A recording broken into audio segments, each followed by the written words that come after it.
que é bom, e vocês vão! Força, garra e determinação! Nós somos a equipe a melhor da região! Olá pessoal, bem-vindos para mais um vídeo aqui no canal. Essa vai ser a nossa 6ª aula de português. Antes de começar a assistir a aula, já dá o like, se inscreva no canal, ative o sininho de notificação para que sempre que tiver vídeo novo, vocês já receberem. E a atividade dessa aula, o link da atividade, vai estar na descrição do vídeo, tá? Então, o tema da aula de hoje é homônimos e parônimos. O que é isso? Vamos lá. Vamos começar pelos homônimos. Homônimos são palavras que têm sentidos diferentes, mas a mesma pronúncia ou grafia, tá? Coloquei um exemplo aqui para vocês, a palavra são. São pode ser do verbo ser e pode ser do sadio, né? Quer dizer que aquela pessoa está sadia. Por exemplo, aquelas pessoas são bonitas, né? Então, é do verbo ser. Agora, aquela pessoa está... aquelas pessoas são, né? Estão sadios. Então, eles são palavras com a mesma grafia e o mesmo som, porém com sentidos diferentes. As palavras homônimas, elas são classificadas em 3 tipos. A primeira são chamadas homógrafas. O que são as palavras homógrafas?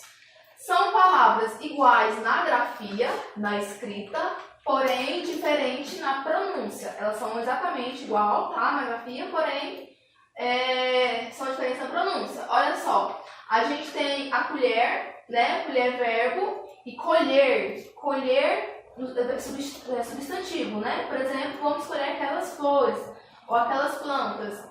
Temos também a palavra jogo no substantivo e jogo no verbo. Denúncia de substantivo e denúncia de verbo, né? Denunciar, o ato de denunciar. São classificadas também como homófonas. As homófonas são palavras iguais na pronúncia e diferentes na grafia. Então, é ao contrário, tá? Por exemplo, consertar. Olha só.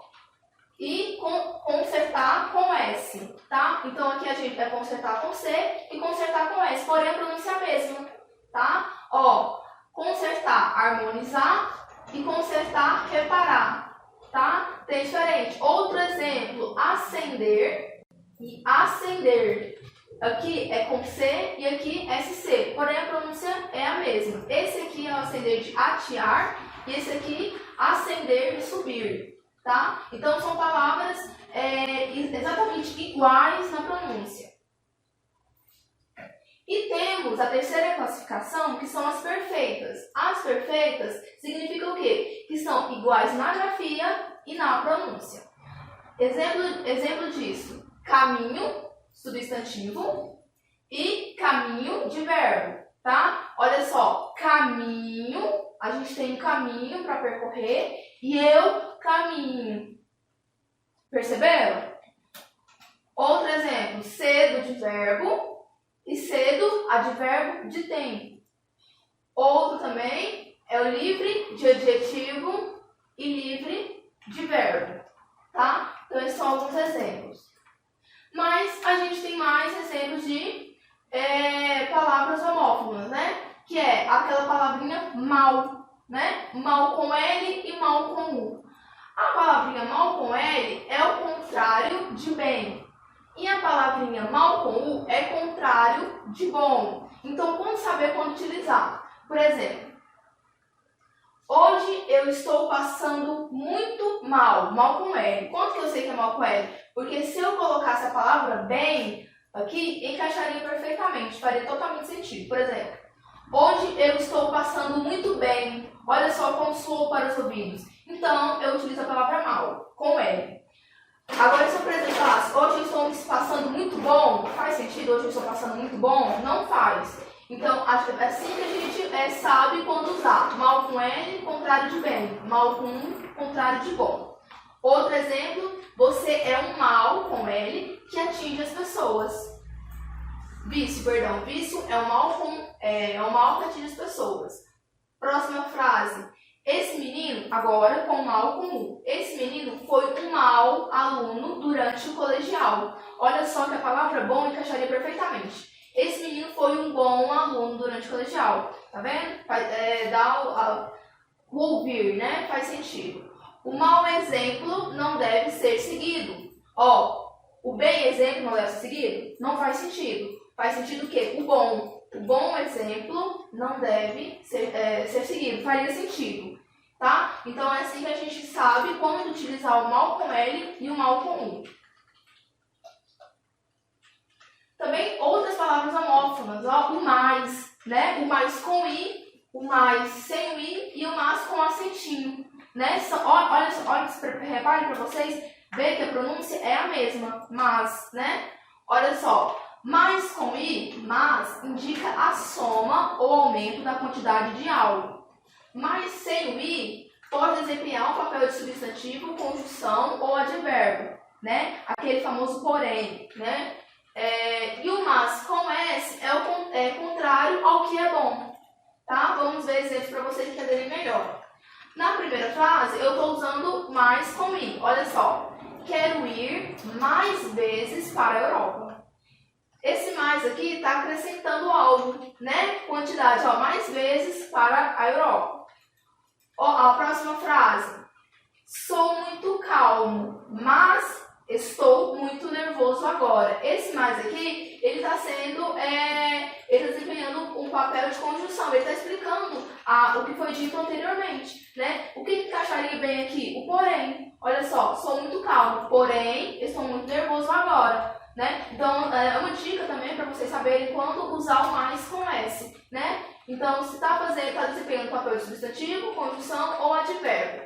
E o mais com acentinho no A é o plural da palavra mal. Olha só, aquelas pessoas são más, né? Pessoas más. Então, eu uso o mais com acentinho no A. O nosso famoso também onde e aonde, né? Quando a gente deve usar? O onde significa ideia de permanência. O aonde significa ideia de movimento. Exemplos. A primeira, onde ela está. Onde ela está? O local, a localização, onde ela está. Na segunda frase, não sei onde começar a caminhar. Não sei onde começar. Onde está o dinheiro? Agora, o aonde, olha só. Aonde você quer ir? Ideia de movimento. Aonde você quer ir? Aonde? Aonde vai com tamanha pressa? E a última, vamos aonde ele quiser ir. Então, nessas últimas 3 frases aqui, dá a ideia de movimento, tá? Então, quando for movimento, é aonde. E a palavra onde, que é a ideia de permanência, lugar fixo, né? Onde está algo. Uma dica para vocês saberem quando usar o onde e o aonde. Olha só, substitua as palavras aonde, onde, por para onde. Olha só, então eu vou colocar para onde. Se fizer sentido, você deve utilizar a palavra aonde, tá? Exemplos. Primeiro, para onde vamos? Faz sentido. É como dizer aonde vamos. Para onde vamos parar? Não é possível. Assim, o correto é dizer onde vamos parar. Tá? Então, essa é uma dica bem legal para quem ainda tem dificuldade em utilizar onde ou aonde, tá? Outra palavrinha homônima, né? Outras palavras homônimas são o uso do porquê. O uso do porquê ainda confunde muita gente, né? Porque temos o quê? 1, 2, 3, 4 tipos de porquê. São 4 tipos de porquê. E a gente tem que saber quando utilizar cada um. Olha só, para perguntas, a gente usa o porquê separado, tá? Vai fazer uma pergunta, porquê separado. Para responder, porquê junto. Tá? Para resposta, porquê junto. Perguntas no fim da frase, porquê separado e com acentinho circunflexo. Tá? Perguntas no fim da frase. E o porquê de substantivo, que quando você vai explicar o porquê de alguma coisa. Vou mostrar exemplos, que os exemplos sempre ajudam a gente a entender melhor, né? Olha só. Por que ele não voltou mais? É uma pergunta, porém, porque está no começo da frase, né? Então, quando é pergunta no começo da frase, por que separado? Por que não voltou mais? O almoço não foi servido. Por quê? Foi uma pergunta do mesmo jeito, porém, o porquê veio no final. Então, se o porquê veio no final, eu uso ele separado e com acento circunflexo. Não fui à escola ontem porque fiquei doente. Tá? É uma resposta, uma justificativa. Então, quando for resposta ou uma justificativa, eu uso o porquê junto. Tá? E agora vamos usar o porquê substantivo. O que é o porquê substantivo? Queria entender o porquê disso estar acontecendo. Tá? Então, o porquê está no meio da frase e está sendo usado como substantivo. Tá? Então, quando for assim, é junto com o acentinho circunflexo. Tá? Outros exemplos, né, de palavras homônimos. Cela com C e cela com S. Qual que é a diferença? Cela com C é a cela de cadeia, né? Prisão. Cela com S é a cela, né, do cavalo. Você coloca lá.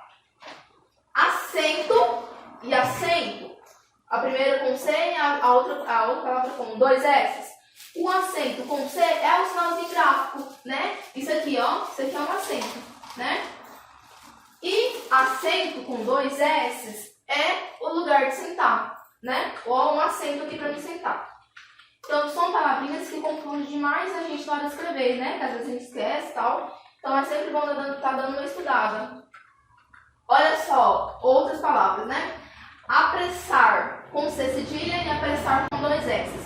Apressar com C cedilha indica preço, né? Eu tenho que apressar aquele objeto, né? Pra gente saber qual é o valor.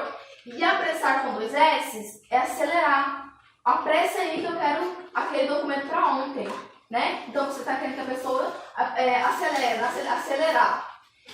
Olha só essa palavrinha. A gente tem sessão com 2 S, sessão com C cedilha, sessão com C cedilha e sessão com 2 S. Olha só, na pronúncia é a mesma coisa, né? Sessão. Então, na primeira, sessão com 2 S, é o ato de ceder, tá? Na segunda, é a sessão de setor, parte. Aquela sessão ali é bem legal, aquela parte, né? E temos a sessão com 2 S, que é o espaço de tempo, que ele pode ser utilizado também para aquela sessão de cinema que você adora pegar, né? Vamos assistir aquela sessão de cinema? É o quê? 2 S, tá? Temos também senso e censo. Senso com C e senso com S. Senso com C é o senso de estatística, né? Por exemplo, o censo do IBGE afirmou que... Só um exemplo, tá? Pararão, pararão. Então, é o quê? É o senso de estatística. E temos o senso com S, que é o senso de juízo, né? Senso crítico, por exemplo, senso crítico seria senso de juízo. Temos também a palavra empossar e empossar. Essa primeira com C cedilha e essa com 2 S. Na primeira, empossar com C cedilha, significa o quê? Formar poças. Lá está empossado. Então, eu usaria o quê? O C cedilha. E temos empossar da posse, né? Por exemplo, o prefeito empossou aquele cargo, tá? Deu posse para ele, tá? São só exemplos para entender melhor. E agora a gente vai falar um pouco sobre os parônimos. O que são os parônimos? São palavras de sentidos diferentes que apresentam entre si uma certa semelhança na grafia e na pronúncia. Olha só, temos aqui a palavra descrição e descrição. A pronúncia não é a mesma, tá? Diferente do outro, que a pronúncia é quase a mesma, aqui a pronúncia não é a mesma, mas parece bastante. Parece muito, mas olha só. Descrição, descrição. A descrição com E alguma coisa, né? Descrição. Descrição é aquela pessoa que é discreta. Nossa, aquela pessoa é muito discreta, né? Ela entrou ali, eu nem percebi. Por quê? Porque ela é discreta. E a descrição, quando eu falo para vocês que a atividade vai estar na descrição desse vídeo, tá? Então, parônimos, para vocês, recapitulando, só para vocês entenderem melhor. Homônimos são palavras parecidíssimas na escrita e na pronúncia. Então, pessoal, Parônimos, ela tem uma certa semelhança, porém você vai perceber aquela leve diferença. E lembrando que nos dois, o sentido geralmente é sempre diferente, tá? O sentido é diferente. Então, mais exemplos, né, de palavras parônimas. Olha só, a tarefa foi cumprida com facilidade. Na segunda, puxa, como a fila está comprida. Comprida de extensão, grande, né? Então, na primeira, a gente comprida com U, que é comprida de ter feito, e comprida com O de tamanho não, extensão. Outra palavra bastante parecida, mas ó, presta atenção que a pronúncia vai mudar um pouco. Flagrante e fragrante. Flagrante e fragrante. Na primeira, flagrante é no ato evidente, né? Aquela pessoa foi pega no flagra, né? Agora, fragrante é aquela pessoa perfumada, né? A palavra fragrante vem de fragrância, tá? Então, tá aí palavras bem parecidas, porém, parem que na pronúncia tem uma diferença, mas pode confundir do mesmo jeito, né? Outros exemplos, a gente tem o tráfego e o tráfico, né? Tráfego é o quê? Trânsito, né? Aquele tráfego. E tráfico, comércio ilegal. Temos também a palavra soar e a palavra suar. Suar. A palavra soar significa produzir som. O que o sino faz? Ele vai soar um barulho, né? E a palavra suar é transpirar, aquela pessoa que está suando, né? Então, aí são palavras também bastante parecidas, né? Porém, soar e suar. Mais exemplos de palavras parônimas. Peão e peão. A palavra peão é aquele que anda a pé ou domador de cavalos, né? E o peão é aquele brinquedinho, né? Que as pessoas, crianças, adoram, né, brincar. Peão. Temos o coro de música. Aquele coro tá muito bonito, aquele coro de música. E temos o couro, pele de animal, né? Olha só como elas parecem. Couro, né? Mas as palavras homônimas, parecem e muito aqui a gente vai dar um novo nome pro então ícone que vai criar. Eu vou deixar o link, mais vocês baixam esse arquivinho aqui. A atividade Esse aqui dessa aula vai ser é o do programa, então eu já descrição do vídeo, tá? vou instalar ele para vocês verem. Vocês selecionam e clicam no botão direito do mouse. Vão estar subindo de patente, né? Todos fizerem as atividades. Então, é muito importante que vocês façam ela, até para vocês saberem se vocês aprenderam mesmo o conteúdo, né? Deixem aí as dúvidas nos comentários, que eu vou estar lendo todos e respondendo. Deixem o like, compartilhem esse vídeo com seus amigos, né? Para eles ficarem sabendo também dessas palavras tão parecidas e que às vezes a gente nem presta atenção, né? Então é isso. Não esqueça o like e de se inscrever no canal, tá? Vejo vocês na próxima aula. Um beijo e até o próximo vídeo. E vocês,